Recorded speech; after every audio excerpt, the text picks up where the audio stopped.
Jack Ebling is on the other end of our AT&T line. He's the host of The Drive with Jack Ebling on the Team 92.1 FM, and he's in Chicago for the Big Ten Media Days when all the coaches are together there and lots of players too. And he's broadcasting live from the Windy City where Jim Harbaugh has made his return. After all, he was the Bears quarterback. And Jack is up in the middle of the night or hasn't gone to sleep or got up early because of the time difference. I don't know what he's been doing, but it's nice of you to join us. How are you? Hey, Michael, how are you? It is so early. Have you been up all night sort of processing what you've seen and heard? We managed to get a little bit of sleep, but it's a little bit early here. What Mark D'Antonio have to say that would make a headline today? Well, it's his mantra. He's talking about reach a little higher, and he's talked about finding inches and other things over the years. And Michigan State's managed to do that with 25 wins in the last 2 years and 53 wins in the last 5, but haven't gotten the ultimate prize and haven't made the college football playoffs. So that's a goal for him. And the fact that Ohio State is the defending national champion and number one in everyone's mind, he's got someone to shoot at. You know, it's funny, my reflex, because of my age, I guess, when you say the ultimate prize, I think of winning the Rose Bowl as the ultimate prize. That used to be the ultimate prize. They've done that. It's not anymore, though, is it? No, it isn't. It's a different landscape.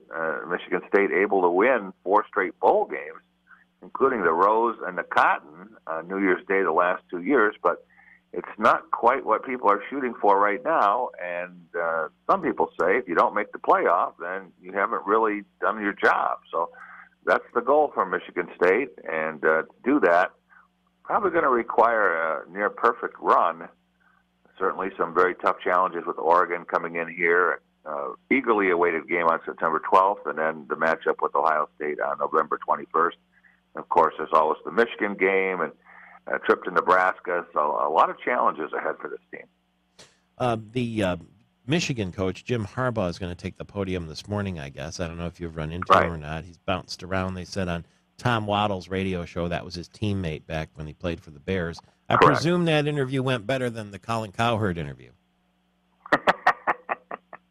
Yeah, I think a root canal went better than Colin Cowherd's interview, so... Yeah. We're going to hear from him in a couple of hours, and it'll be fun. We hope that we're going to have Jim Harbaugh with us sometime between 1 and 6 p.m. On a 5-hour edition today of The Drive and all of our sports programming on the Team 92.1. So we're excited about that, and we had 16 guests on our show yesterday, so It's a pretty fast-paced afternoon. If you're listening elsewhere in the state, there's streaming audio available so people can hear it if they're in, say, Saugatuck or Traverse City right now. How would they get that? Well, absolutely. And they can get that at the Team 92.1 FM and go to the website. They can do that at drivewithjack.com. And they can download the free app for our station. And, Michael, you know that. You have listeners all around the world. With the One Touch free app, go to Team 92.1 FM, and you're only one click away.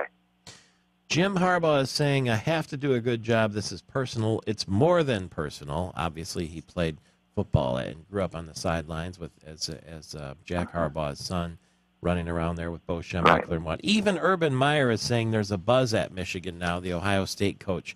What have you been hearing from players that you've interviewed on the program? Is there a big buzz about the Wolverines? Well, of course, and when you think about Michigan, what's happened the past 7 years, no one is used to Michigan football being at that level. Last year, again, 5-7, failing to make a bowl game, losing to Michigan State the way it has 6 times in 7 years. You look at the Ohio State series, it's turned into a laugher.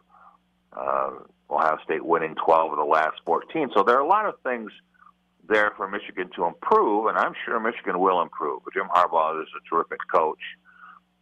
He's an unusual guy, but I think that he's going to do a lot of great things with his football program. The question is how long is it going to take. He's not going to go out there and play for this team. I think he'd like to, though. That story about him putting on the 49ers uniform when he was coaching them and going out there and practicing with them is indicative of what you say when you say that he's, quote, unusual. Yeah, he's unusual. There's no question about that. And sometimes he's a little bit of an odd duck for the media to deal with, but I think that he's going to provide a much-needed infusion for the Michigan football team. He's already done it for Michigan fans, and they're very excited about this. I'm tired of the way things have gone, so we'll see what happens with the Wolverines today. Speaking of unusual, what do you make of this new pitcher the Tigers got for David Price that lives in the offseason in a yellow Volkswagen van, and he's a surfer, and there are pictures of him shaving with an axe? He sounds to me like Daniel Norris is the new Mark the Bird Fidrich. Yeah, and that's okay, too. That was one of the most fun times, as you know, Michael, that any Detroit sports fans have ever had, going back to the mid-1970s. So I would say that they did what they could yesterday. I'm not sure they're done with trading yet, but they had to move David Price, unless they think that they have a shot at the World Series. And if they do that, I have some land for them on 3 Mile Island. Chicago is a town of great restaurants and great hotels. Dinner any place interesting last night? Well, so many great places here. We were with Jeff Heward and his son Alex, and of course Doug Warren, my producer.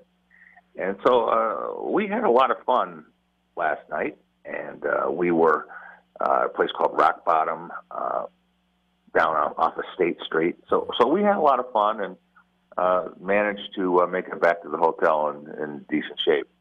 It'd be interesting to hear Jeff Heward's comparison of a classic Chicago dog to a Lafayette Coney Island dog, because he's an expert at the Lafayette Coney Island dog. And what would happen if you threw one of those Chicago dogs in front of him with the poppy seeds and all the vegetables and all that?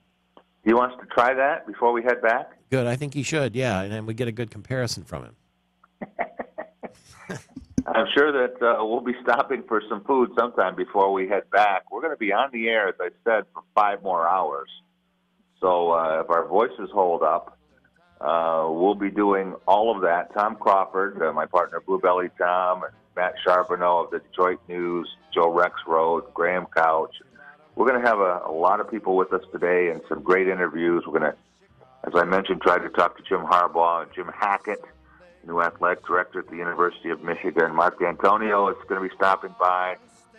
We think Connor Cook. I'll tell you, yesterday, the guy who really was the story, really wowed him in terms of the players, was Shalik Calhoun of Michigan State.